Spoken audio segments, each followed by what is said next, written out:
আসসালামু আলাইকুম। অষ্টম শ্রেণীর বাংলা টিউটোরিয়ালে তোমাদেরকে স্বাগতম।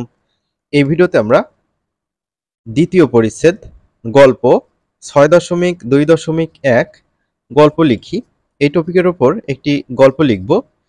এখানে তোমাদের একটি নিজের মতো করে গল্প তৈরি করতে হবে এবং গল্প তৈরি করার শেষে বৈশিষ্ট্যগুলো খুঁজে দেখতে হবে। তাহলে চলো আমরা একটি গল্প লিখি এবং বৈশিষ্ট্যগুলো খুঁজে দেখি। চ্যানেলটি সাবস্ক্রাইব করা না থাকলে চ্যানেলটি সাবস্ক্রাইব করে রাখবে যাতে পরবর্তী ভিডিওগুলো তুমি পেয়ে যাও।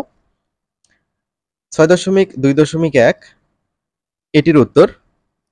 গল্পের টাইটেল দিয়েছি আমরা স্বপ্ন যদি পূরণ হতো। মা জানো, আমার খুব ইচ্ছে করে আকাশে পাখির মতো উড়তে। ইস, আমার যদি পাখির মতো ডানা থাকতো।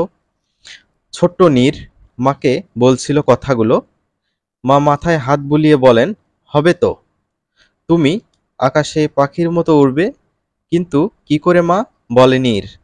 হবে, বড় হও, ভালো করে পড়াশোনা করো, ঠিক উড়বে আকাশে। পাখি হতে গেলে পড়াশোনা করতে হয়? তাহলে আজ থেকে আমি ভালো করে পড়াশোনা করব, বলে নীর। অনেক দিন পার হয়ে যায়।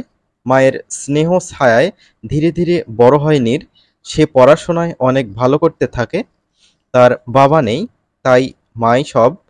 মা বলেছেন আকাশে পাখির মতো উড়তে হলে অনেক পড়াশোনা করতে হয়। তাই সে অনেক পড়াশোনা করে। নীর একসময় স্কলারশিপ পেয়ে কানাডায় পড়তে যাওয়ার সুযোগ পায়। নীরের ডানা না থাকলেও উড়োজাহাজে করে ওড়ার সুযোগ তার হয়। স্বপ্ন পূরণের লক্ষ্যে কাজ করে অবশেষে তার স্বপ্নটি পূরণ হয়।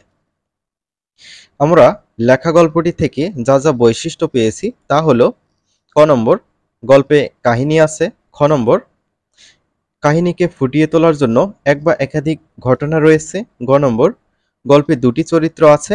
ঘ নম্বর, চরিত্রের সংলাপ অনুযায়ী গল্পের কাহিনী এগিয়েছে। আশা করছি তোমরা এটি বুঝতে পেরেছো।